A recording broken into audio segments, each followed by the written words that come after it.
And now, time for weekly show with a passionate India lover, chairman of ITV Gold and Parikh Worldwide Media. Get ready for loving sharing from physician, philanthropist, publisher, and India advocate in this week. Namaskar, I'm Ashok Vaid, and it's a very exciting edition of This Week with Padma Shri Dr. Sudhir Parikh. Welcome, Dr. Sahab. Namaste. Namaskar. Namaskar. So we'll begin with international story and then we'll go to India and state elections. International story is the situation of Ukraine and the way it seemed to be escalating now. It appears that all the halagulla made by America and European countries had no real substance that Moscow and Putin is going to attack Ukraine. Well, I'm not sure because just now when I was driving here, I heard President Biden, and President Biden says that don't get fooled that this. Oh, really? The attack by Russia is still very likely. Mm-hmm. And so we have to be ready. We have to be, of course, we are doing all the last mile diplomatic effort to not to have war, but do not believe because of some of the military went back to base. We don't know what reason and why, but the way the other part still is 100,000 plus military personnel and planes and everything is poised to attack the Ukraine. And now they have Belarus. There is a Russian army in the Belarus border. Ukraine and Belarus border is ready to Ukraine. And just now President Biden said that do not think that everything is over.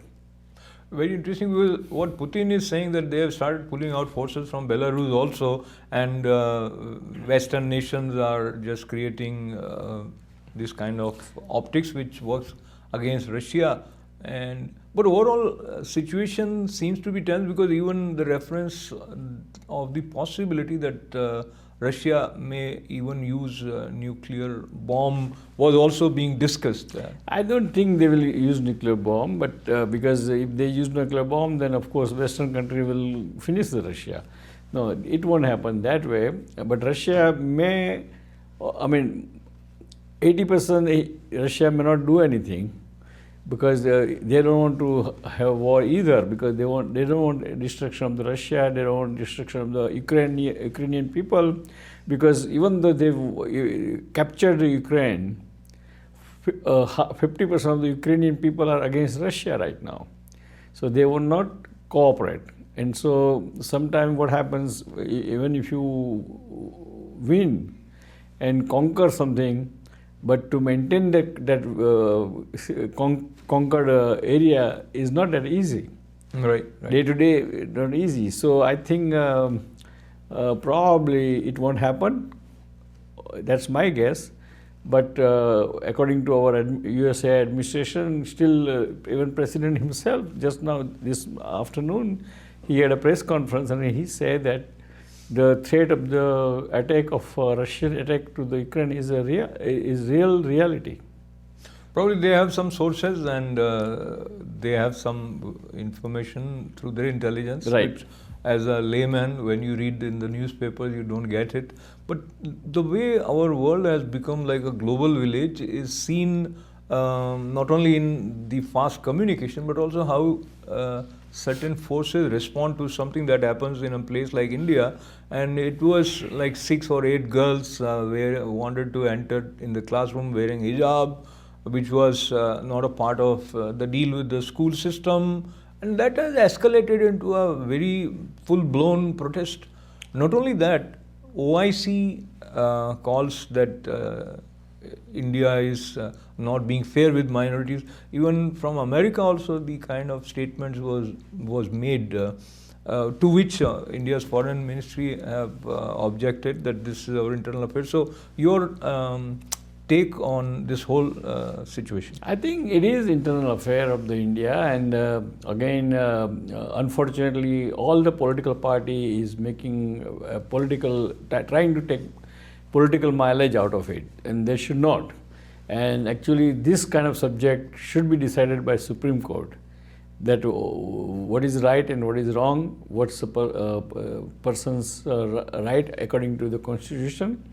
And if that right is not agreeable to majority of the people, then amend the Constitution and do something different. But the way it is going on right now, it's not good. Probably we don't know, because there is also a hint that whole this started just to affect election, and it can affect election either way, because we don't know how people react to it. Everyone interprets differently. But the whole thing is kind of unfortunate thing and should not have happened like this. So when we say unfortunate thing and it shouldn't have happened, which is of course in the right spirit, but there are people who don't want right things to move forward. So when this issue started escalating, and there was another instance in UP, there was an attack on the car of Owaisi, and they are using it as a tool to incite Muslims against Modi government. Do you think it's going to have some significant impact? I don't think so, because Modi's Prime Minister Modi's government and BJP has done a lot of good work in UP. Lot of infrastructure, lot of new job employment, a lot of help to the poor people. So I think people understand that. And luckily, the people of India, even though they are educated or not educated, they are very politically savvy people. And therefore, I don't think it affects the election. And in UP, my guess is BJP should win a majority. So let me see how you feel about people saying that Muslims vote in bloc. And I feel in the previous UP elections, many Muslims voted for BJP, otherwise they wouldn't have got the kind of vote share percentage as they got. So this is a myth, or do you think they are again trying to consolidate Muslims as a bloc vote? Well, I mean, the opposition is trying to consolidate as a bloc vote against BJP. But I think, I'm sure that there are some Muslim, particularly the women, may vote for BJP, because they see BJP is a party who gives them more security day to day. BJP is a party who help to remove the triple talaq, and all those things. Most of the educated women, Muslim women, whether it's Muslim or not Muslim, they will appreciate that, and I'm sure they will vote for BJP. So it's nothing like a monolith thing that all Muslim will vote this way or that way. There's always everybody has their own way of voting, and of course UP has also very caste equation. So there is a Yadavs and there is a Dalits yeah. and all those things. And they do vote according to their caste, unfortunately, and that is not good. That is not good. They should vote on development. They should vote on employment. They should vote on help to the poor people, and that's how one should vote. So at the end of the day, what you are saying, nobody can question that. But what you just said also was referred by Prime Minister Narendra Modi while he was addressing a rally in Punjab, mentioning, quoting some TMC leader in Goa, that we want to divide Hindu votes, and as you said, on the caste basis, etc. So Hindu vote is not unified flow of votes, multiple factors including caste.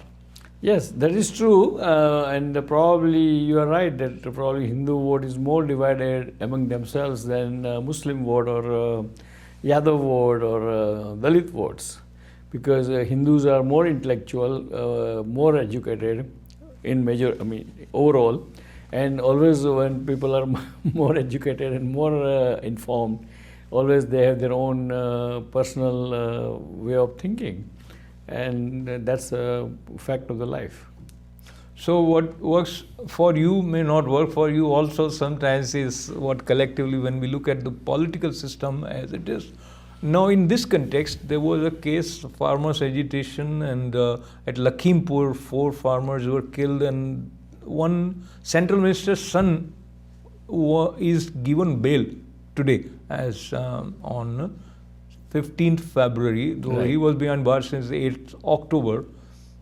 This also would be translated as a sort of a political decision. They'll say that because it's BJP and his central minister's son, so Yeah, he's because out. it gives very bad optics right now. Because even though he might be innocent, but unless the all investigations are over, he should not be given bail in this kind of murder, quote unquote, murder case, because it gives a bad optic. The timing is incorrect because the election time. Yeah, on 21st or 23rd they have polling in Right, Lakhimpur. and so they may, I mean, they may, or opposition may take advantage and make it whole situation worse.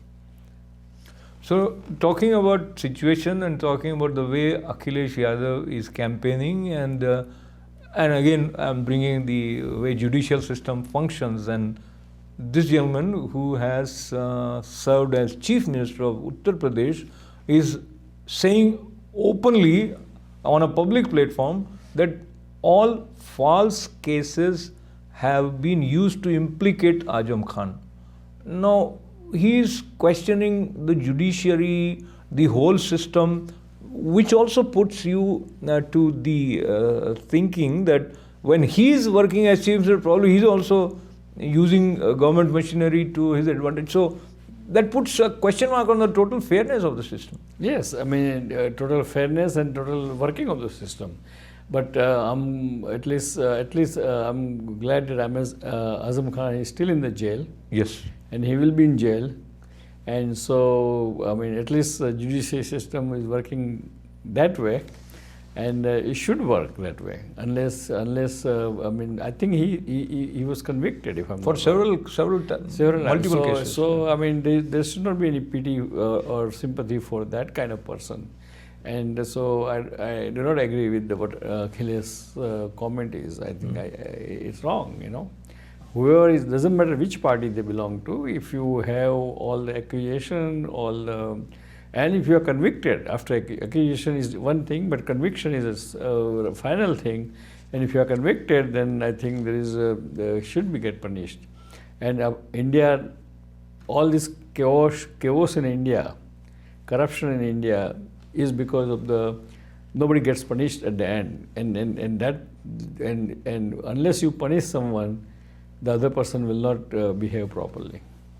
So fairness of the system and again people's faith in law and order is established partly under the leadership of Yogi Adityanath in Uttar Pradesh, and many people feel that way. So continuing with the legal system of India, after 25 years in a fodder case, now a verdict against Lalu Prasad Yadav is declared, though the formal how would he serve would be declared on 21st February. So this guy is 73-year-old, and your take on this whole the justice delayed is justice denied is also another saying. So Yes. The system is so slow that by the time justice comes, justice served, it's too late. Just like Lalu Prasad. I mean, last 20 years the cases were going on.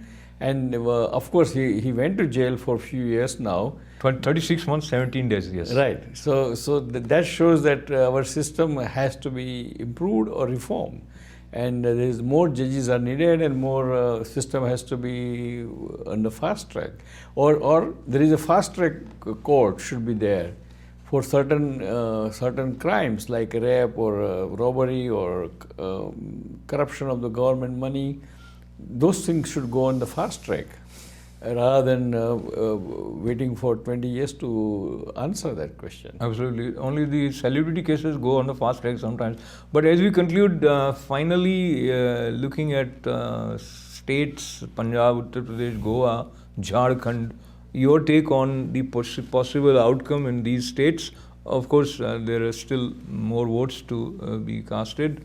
And another question, or rather related question is, Prime Minister Narendra Modi, while addressing in Punjab, expressed a lot of hope that there is a wave in favor of BJP. How do you see that statement? I think what Prime Minister was saying that, and he rightfully he was saying that the way he did all the development in India, way he improves the health system in India, the way he really helped the poor people and send the money directly to their accounts. So what he's saying that if people of India look at this thing and appreciate, then obviously BJP has wave and BJP should win with the thumping majority. And I'm sure that BJP will win in Uttar Pradesh, BJP will win in Manipur. In Punjab, I think BJP does not have much base, so I think Congress will win. And Uttarakhand, again, it's a 50-50. While Goa, again, it will be fractured mandate. So again, Ayaram, Gayaram will happen like last time. And whoever can muster this Ayaram, Gayaram business will form the government. Absolutely. So, with this term Ayaram, Gayaram, it's time for us to become Gayaram. So, time to say goodbye. Your parting words for our viewers. Well, dear friends, the pandemic is kind of at the end. We are entering into endemic, and as you know that New York, New Jersey, and the East Coast, Upper East Coast states like Massachusetts, Rhode Island, they all are kind of rolling back the mask mandate. But I would urge everyone to continue wearing mask when you are with the crowd, when you are indoor, because you have to protect yourself and protect your loved one. So, after saying that, I would like to say, God bless America, God bless India, God bless Indian American community, and we'll see you next time. Till then, goodbye.